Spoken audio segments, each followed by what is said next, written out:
প্রিয় শিক্ষার্থী বন্ধুরা, আশা করি সবাই ভালো আছো, সুস্থ আছো। আমিও ভালো আছি। আমি অসীম কুমার পাল, সহকারী শিক্ষক, Jessore collectorate school Jessore. Online ক্লাসে সকলকে স্বাগত জানাচ্ছি, বিশেষ করে যারা এসএসসি পরীক্ষার্থী 2022 দশম শ্রেণী, নবম শ্রেণী সকল শিক্ষার্থীদেরকে আমি স্বাগত জানাচ্ছি অনলাইন ক্লাসে। তোমরা জানো যে তোমাদের পদার্থবিজ্ঞানের টিচার আরাফাত রহমানের অ্যাবসেন্সে আমি আপাতত তোমাদের কিছু ক্লাস নেওয়ার চেষ্টা করছি। এই দায়িত্বটা আমার উপর এসে পড়েছে। তো গত ক্লাসে আমরা গতি চ্যাপ্টারের বেশ কিছু টপিকস নিয়ে আলোচনা করেছিলাম। তোমরা নিশ্চয়ই সেই পার্টগুলো অনুশীলন করেছো, সেই ক্লাসটা দেখেছো এবং সেগুলো সুন্দরভাবে অনুশীলন করেছো। ওই ধারাবাহিকতায় আজকে আমরা তার পরবর্তী অংশ থেকে আলোচনা করব। প্রিয় শিক্ষার্থীরা, গত ক্লাসে আমরা বেগ, ত্বরণ এবং সময় এই তিনটা বিষয়ের মধ্যে সম্পর্ক প্রতিষ্ঠা করেছিলাম। অর্থাৎ আমরা কিন্তু ভি সমান সমান ইউ প্লাস এটি এই সম্পর্কটা প্রতিষ্ঠা করেছিলাম এবং এই সম্পর্কের বৈশিষ্ট্য, এর গ্রাফ কি রকম হতে পারে, এখানে আদিবেগের উপর বিভিন্ন শর্ত এবং ত্বরণের উপর বিভিন্ন শর্ত, অর্থাৎ স্থির অবস্থান এবং সুষম ত্বরণের ক্ষেত্রে এই সমীকরণের অবস্থার কিরূপ পরিবর্তন হয়, সেই বিষয়গুলো নিয়ে আমরা গত ক্লাসে আলোচনা করেছিলাম। তো প্রিয় শিক্ষার্থী বন্ধুরা, আজকে আমরা আরো একটি গুরুত্বপূর্ণ গতির সমীকরণ নিয়ে আলোচনা করব। গতির আরেকটি গুরুত্বপূর্ণ সমীকরণ নিয়ে আলোচনা করব, সেটা হচ্ছে দূরত্ব। এই যে s সমান ut plus half at square, এই সমীকরণটা নিয়ে আমরা আজকে আলোচনা করব বা এই সমীকরণটি আমরা প্রতিষ্ঠা করব। এই সমীকরণের বিভিন্ন রূপ, ভিন্ন ভিন্ন ইউ এর উপর এবং ই এর উপর বিভিন্ন শর্ত প্রয়োগ করে এই সমীকরণের বিভিন্ন রূপ আমরা আলোচনা করব। তো প্রিয় শিক্ষার্থী বন্ধুরা, এসো আমরা আলোচনায় প্রবেশ করি। আমরা এখানে যে প্রচলিত প্রতীকগুলো ব্যবহার করা হয়েছে, এগুলোর প্রত্যেকটা সম্পর্কে কিন্তু জানি যে এস কে নির্দেশ করে দূরত্ব বা সরণ নির্দেশ করে, ইউ হলো আদিবেগ, টি সময়, এ হলো ত্বরণ, আবার এখানে টি সময়। মনে করো কোনো একটি বস্তু এ বিন্দুতে ইউ আদিবেগ নিয়ে আছে। কোনো একটি বস্তু এ বিন্দুতে ইউ আদিবেগ নিয়ে আছে। এ বিন্দু থেকে বস্তুটা এই ইউ আদিবেগ নিয়ে চলতে শুরু করে বি বিন্দুতে এসে পৌঁছেছে, মনে করো পৌঁছালো। আর এ বিন্দু থেকে বি বিন্দুতে সে এস দূরত্ব অতিক্রম করেছে। এখানে তার সময় লেগেছে টি সেকেন্ড এবং ইউ আদিবেগ নিয়ে চলতে শুরু করে সে ত্বরণ সৃষ্টি করেছে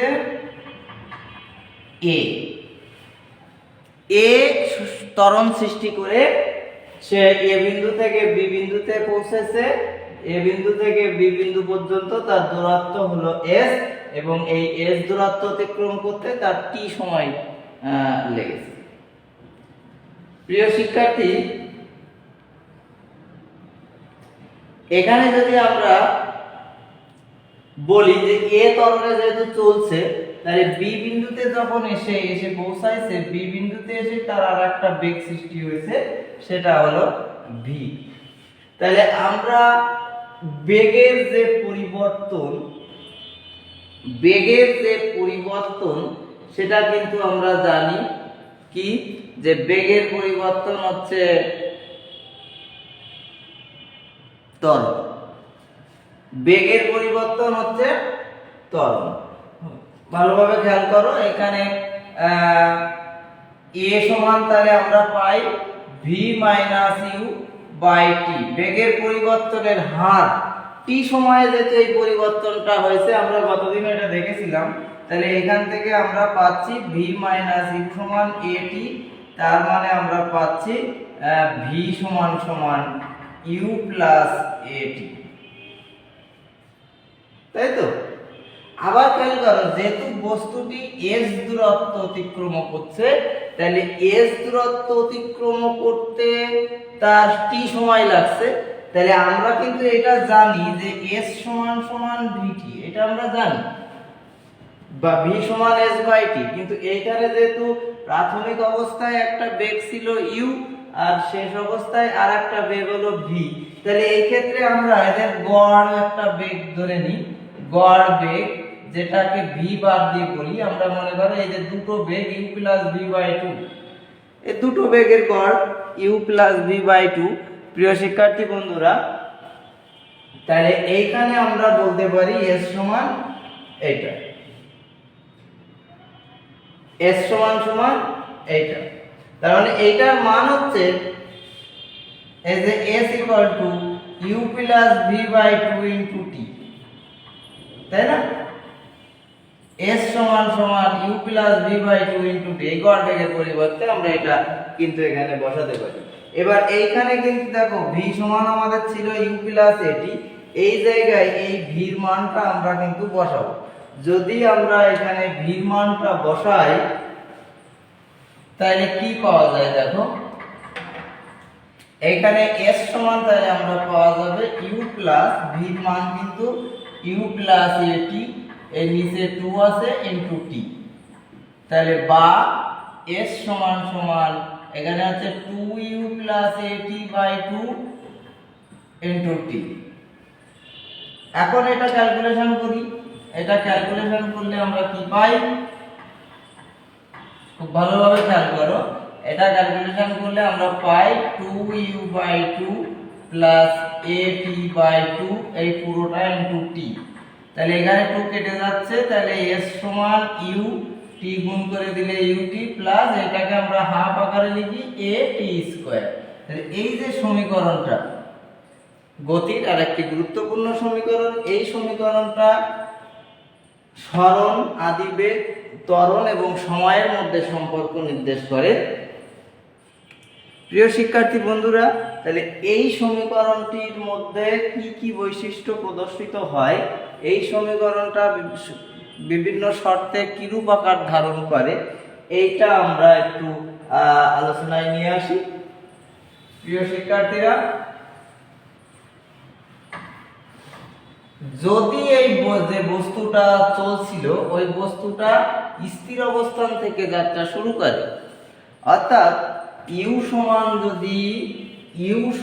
যদি 0 মিটার পার সেকেন্ড বেগ দিয়ে সে যাত্রা শুরু করে স্থির অবস্থান থেকে, তাহলে এই সমীকরণের পরিবর্তিত রূপ কি দাঁড়াবে, s সমান সমান এটা 0 হয়ে যাবে, গিয়ে এখানে থাকবে হাফ at স্কয়ার। স্থির অবস্থান থেকে কোনো বস্তু যদি চলমান হয়, স্থির অবস্থান থেকে কোনো বস্তু যদি চলমান হয়, তাহলে তার নির্দিষ্ট সময়ে অতিক্রান্ত দূরত্ব s সমান হবে at স্কয়ার। স্থির অবস্থান থেকে নির্দিষ্ট ত্বরণে চলমান কোনো বস্তু, স্থির অবস্থান থেকে নির্দিষ্ট ত্বরণে চলমান কোনো বস্তু নির্দিষ্ট সময়ে অতিক্রান্ত দূরত্ব হাফ at স্কয়ার।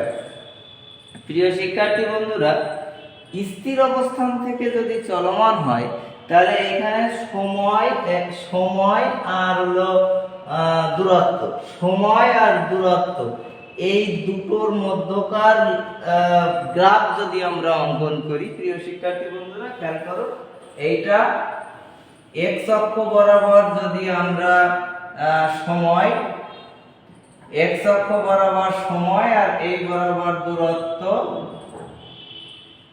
s কে আমরা বসাই, তাহলে এই s সমান হাফ at স্কয়ার, এই সমীকরণটা আসলে এরকম একটি প্যারাবোলা নির্দেশ করে, পরাবৃত্ত নির্দেশ করে। যদিও এই আলোচনা তোমাদের এখানে ব্যাপক হারে নেই, তোমাদের কিন্তু বেগ সময় লেখচিত্র ছিল, সময় দূরত্বের লেখচিত্র ছিল, যেটা ওই V equal to you plus এটির ক্ষেত্রে প্রযোজ্য ছিল। ওইখানে কিন্তু আমরা দেখেছিলাম যে একটা মূল বিন্দুগামী সরল রেখা ছিল আর একটা মূল বিন্দুগামী না, কিন্তু দুটোই সরল রেখা ছিল। আর এইখানে কিন্তু স্থির অবস্থান থেকে একটি নির্দিষ্ট ত্বরণে চলমান কোনো বস্তু সময় আর দূরত্বের মধ্যে যে সম্পর্ক, এই সম্পর্ক অনুসারে যদি আমরা লেখচিত্র অঙ্কন করি, তাহলে ওটা কিন্তু এরকম একটা প্যারাবোলা বা পরাবৃত্ত নির্দেশ করে। প্রিয় শিক্ষার্থীরা, এখন এসো এই যে সমীকরণে আমরা যদি এ অর্থাৎ ত্বরণকে যদি সুষম ত্বরণ বলি, ত্বরণ এখানে যদি ত্বরণ এ সুষম ত্বরণ, তাহলে সুষম ত্বরণ কেমন? আমরা গতদিনেও এটা আলোচনা করেছিলাম যে সুষম ত্বরণ হলো যদি প্রতি মুহূর্তে বস্তুর ত্বরণের কোনো পরিবর্তন না ঘটে, প্রতি মুহূর্তে বস্তুর ত্বরণের কোনো পরিবর্তন না ঘটে, তাহলে ওই এ কে বলা হয় সুষম ত্বরণ। বস্তুর প্রতি মুহূর্তে যদি ত্বরণের পরিবর্তন না ঘটে, অর্থাৎ সর্বদাই একই হারে বেগ বৃদ্ধি পায়, সর্বদা একই হারে বেগের পরিবর্তন ঘটে, তখন তাকে আমরা সুষম ত্বরণ বলি। অর্থাৎ এটা একটা স্থির মান, এটা একটা স্থির মান। আর স্থির মানকে আমরা বলি ধ্রুবক। যেহেতু এ ধ্রুবক, তাহলে হাফ এ এটা একটা নির্দিষ্ট মান, এটা পুরোটাই একটা ধ্রুবক হবে। হাফ এ পুরোটাই একটা ধ্রুবক সংখ্যা হবে। সুতরাং এখান থেকে কিন্তু আমরা পাবো এস সমানুপাতিক টি স্কয়ার। তাহলে এই সম্পর্কটা দ্বারা কি নির্দেশ করছে? এই সম্পর্কটা দ্বারা কিন্তু নির্দেশ করছে, এইখানে কিন্তু আমরা এই সমীকরণের মধ্যে দুটো শর্ত প্রয়োগ করে এই সম্পর্কটা পেয়েছি। দুটো শর্ত প্রয়োগ করেছি, একটা হচ্ছে ইউ সমান 0, ইউ 0 অর্থ স্থির অবস্থান থেকে সে যাত্রা শুরু করেছে। তাহলে কোনো বস্তু যদি স্থির অবস্থান থেকে যাত্রা শুরু করে এবং সুষম ত্বরণে চলে, একে আমরা বলেছি সুষম ত্বরণ, এই সুষম ত্বরণে যদি চলে, তাহলে ওই বস্তু নির্দিষ্ট সময় অতিক্রান্ত দূরত্ব ওই সময়ের বর্গের সমানুপাতিক হয়। স্থির অবস্থান থেকে সুষম ত্বরণে চলমান কোনো বস্তু নির্দিষ্ট সময়ে অতিক্রান্ত দূরত্ব ওই সময়ের বর্গের সমানুপাতিক। প্রিয় শিক্ষার্থীরা, এখানে এবার খেয়াল করো, যদি দুটো বস্তু নিয়ে আমরা যে এই সমীকরণটাকে চিন্তা করি, দুটো বস্তু, প্রথমে একটা বস্তু যে কিনা স্থির অবস্থান থেকে যাচ্ছে, ইউ সমান 0 আদি বেগ নিয়ে, এবং এইখানে সে টি সময় পরে এই বিন্দুতে এসে পৌঁছাচ্ছে s1 দূরত্ব অতিক্রম করে। এই দূরত্বটা মনে করো s1, এই পর্যন্ত s1 দূরত্ব, এবং এটা এ ত্বরণে এসেছে, এবং দ্বিতীয় আরেকটি বস্তু মনে করো s2 দূরত্ব অতিক্রম করেছে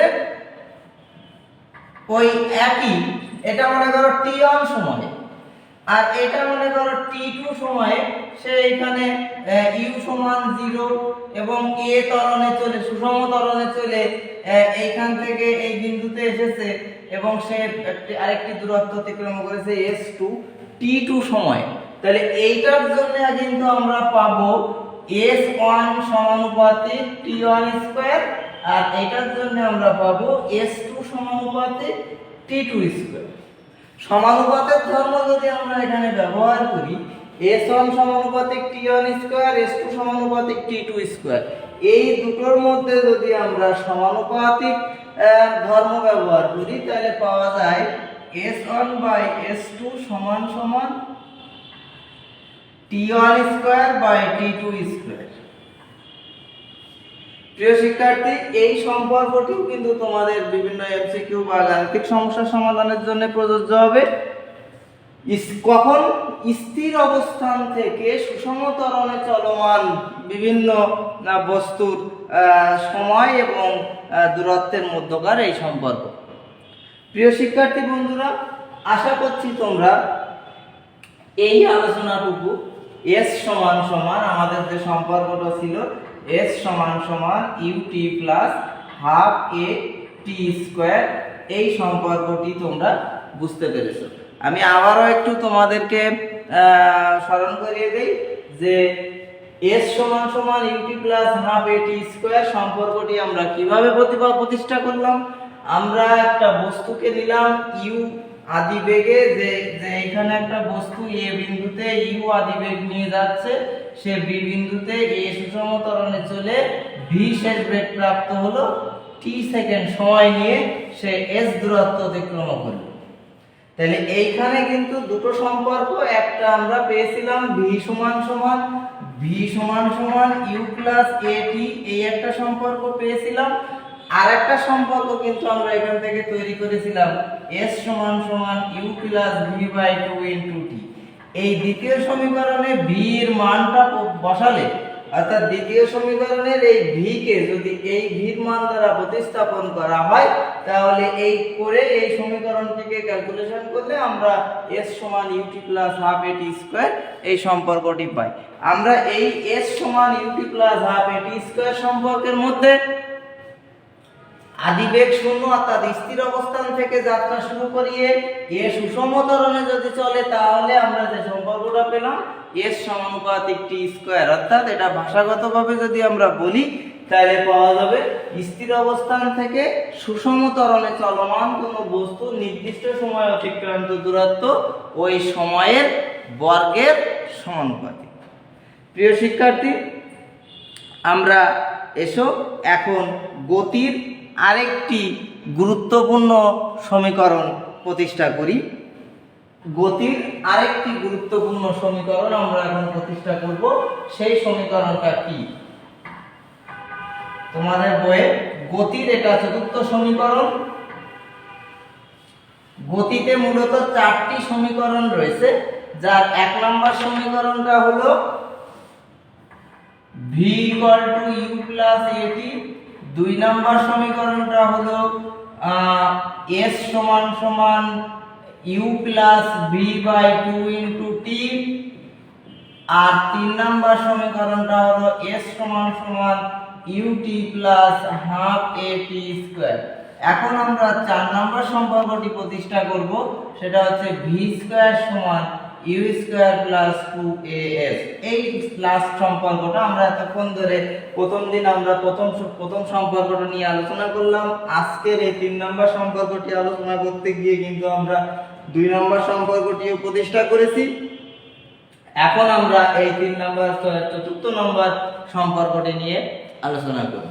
প্রিয় শিক্ষার্থী বন্ধুরা, চতুর্থ যে সম্পর্কটা v² = u² + 2as, এসো আমরা দেখি সম্পর্কটা v² = u² + 2as। এই সম্পর্কটি প্রতিষ্ঠা করার জন্য মনে করো একটা বস্তু a বিন্দুতে u আদিবেগ নিয়ে চলে t সময় পরে b বিন্দুতে এসে পৌঁছালো এবং এখানে সে নতুন বেগ প্রাপ্ত হলো v, এটা সে a ত্বরণে চলেছে এবং এই ক্ষেত্রে সে কিন্তু একটা দূরত্ব অতিক্রম করেছে। এই দূরত্বটা হলো s, এটা সে t সেকেন্ড সময় নিয়েছে। তাহলে কতগুলো বিষয় কিন্তু আমরা এখানে খুব সুস্পষ্টভাবে বর্ণনা করছি যে একটা বস্তু a বিন্দু থেকে যাত্রা শুরু করেছে, কিন্তু যখন সে যাত্রা শুরু করেছে তখন তার বেগ আদিবেগ ছিল u এবং এর বেগের পরিবর্তন করেছে, যেহেতু ত্বরণ সৃষ্টি করেছে, a ত্বরণ সৃষ্টি করেছে, তাহলে এর বেগের পরিবর্তন করেছে। বেগের পরিবর্তন করে সে b বিন্দুতে এসে পৌঁছাইছে। যখন b বিন্দুতে এসে পৌঁছেছে তখন তার বেগ তৈরি হয়েছে v।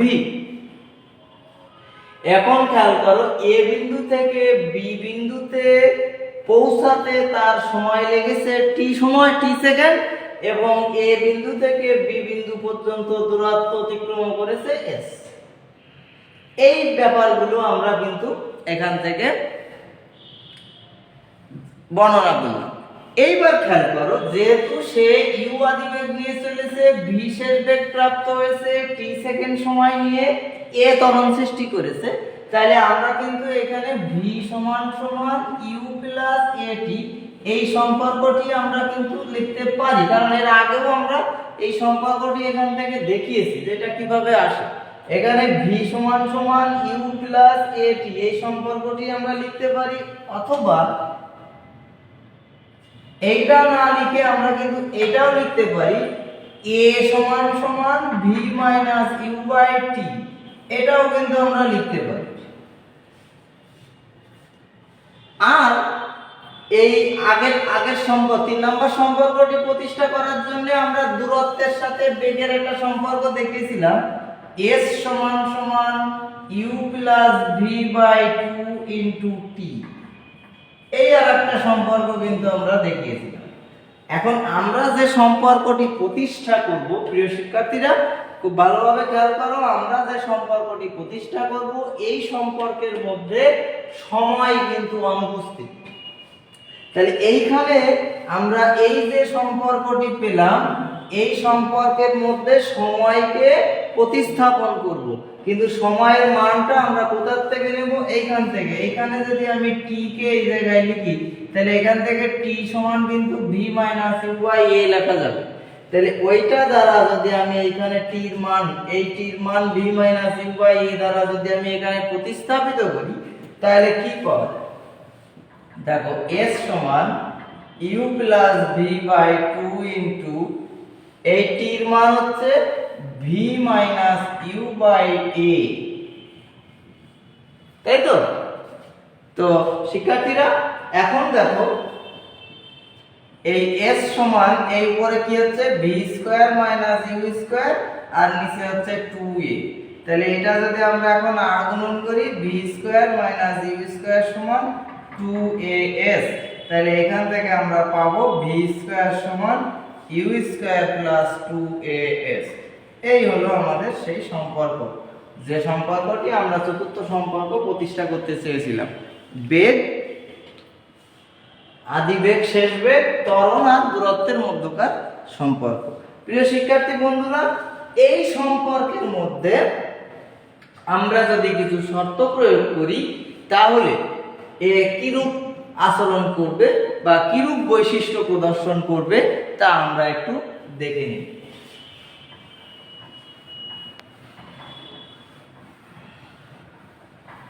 এসো আমরা যদি এই সম্পর্কের মধ্যে u সমান 0 বসাই, প্রিয় শিক্ষার্থী বন্ধুরা, u সমান 0 হলো আদি অবস্থায় সে স্থির ছিল। শুরুতে যখন সে যাত্রা শুরু করেছিল তখন সে স্থির অবস্থান ছিল, স্থির অবস্থান থেকে সে যাত্রা শুরু করেছে। যদি বস্তু স্থির অবস্থান থেকে যাত্রা শুরু করে, তাহলে খেয়াল করো এখানে আমরা পাবো কিন্তু v স্কয়ার সমান, এটা u এর মান 0 হওয়ার কারণে এখানে আমরা পাবো 2as। এই সম্পর্কটির গ্রাফ যদি আমরা বেগ আর দূরত্ব নিয়ে গ্রাফ অঙ্কন করি, এইখানেও একটাতে স্কয়ার থাকার কারণে এটাও একটা পরাবৃত্ত তৈরি করে।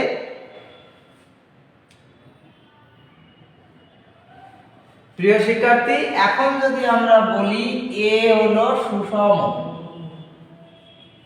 a যদি সুষম হয়, ভালোভাবে খেয়াল করো, a যদি সুষম হয় তাহলে এখানে 2a পুরোটাই কিন্তু, a সুষম হলে 2a পুরোটাই কিন্তু ধ্রুবক হয়। তাহলে সেই ক্ষেত্রে আমরা লিখতে পারি v স্কয়ার সমানুপাতিক s, বা এখান থেকে আমরা লিখতে পারি v সমানুপাতিক √s। এই যে সম্পর্কটা আমরা পেলাম, এটা দ্বারা কি নির্দেশ করছে? স্থির অবস্থান থেকে সুষম ত্বরণে চলমান কোন বস্তুর নির্দিষ্ট সময়ে যে দূরত্ব, নির্দিষ্ট সময়ে প্রাপ্ত বেগ, আবার বলছি, স্থির অবস্থান থেকে সুষম ত্বরণে চলমান কোন বস্তুর নির্দিষ্ট সময়ে প্রাপ্ত বেগ, ওই সময়ে অতিক্রান্ত দূরত্বের বর্গমূলের সমানুপাতিক। আমি আবার বলছি, এই যে ঘটনাটা একটা নির্দিষ্ট সময়ে ঘটেছে, টি সময়ে, এটা একটা নির্দিষ্ট সময়, স্থির অবস্থান থেকে চলেছে, স্থির অবস্থান থেকে সুষম ত্বরণে চলমান কোন বস্তু নির্দিষ্ট সময়ে যে বেগ তৈরি করেছে এবং ওই সময়ে যে দূরত্ব অতিক্রম করেছে বস্তুটি, এই বেগ সেই দূরত্বের বর্গমূলের সমানুপাতিক। আশা করছি বিষয়টা তোমরা বুঝতে পেরেছো। প্রিয় শিক্ষার্থী বন্ধুরা, এইখান থেকেও কিন্তু আমরা দুটো ভিন্ন বস্তুর জন্য যদি এটাকে ব্যাখ্যা করি এরকম ভাবে, তাহলে একটা v1 আর একটা s1 পাই, তাহলে এখান থেকে আমরা পাই v1 সমানুপাতিক √s1 একটা বস্তুর ক্ষেত্রে। আরেকটি বস্তু যদি ওই একই ঘটনা প্রদর্শন করে, তার বেগ যদি v2 হয় এবং সে যদি s2 দূরত্ব অতিক্রম করে, তাহলে এখান থেকে আমরা পাই v2 সমানুপাতিক √s2।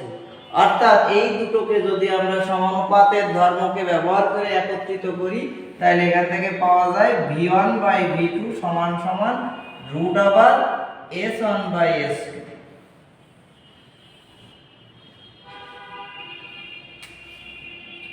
আশা করছি প্রিয় শিক্ষার্থী বন্ধুরা, তোমরা এই বিষয়গুলো খুব সুন্দরভাবে বুঝতে পেরেছো। এই বিষয়গুলো তোমরা বাসায় অনুশীলন করবে। আমরা আগামী ক্লাসে এই গতির সমীকরণ ব্যবহার করে বিভিন্ন ধরনের গাণিতিক সমস্যা সমাধান করার চেষ্টা করব। ততক্ষণ পর্যন্ত তার মধ্যে কিন্তু তোমাদেরকে অবশ্যই এই গাণিতিক সম্পর্কগুলো, অর্থাৎ গতির এই সমীকরণগুলো কিন্তু তোমাদের খুব সুন্দরভাবে অনুশীলন করতে হবে, খুব সুন্দরভাবে আত্মস্থ করতে হবে। তা না হলে তোমরা কিন্তু এর গাণিতিক সমস্যার সমাধানে বেশ জটিলতার মধ্যে পড়বে। তো আমরা আগামী ক্লাসে এদের গাণিতিক সমস্যা, এই সকল বিষয় নিয়ে যে গাণিতিক সমস্যা হতে পারে সেই ধরনের গাণিতিক সমস্যা নিয়ে আলোচনা করব। ততক্ষণ পর্যন্ত সবাই ভালো থাকো, সুস্থ থাকো। সকলকে অসংখ্য ধন্যবাদ।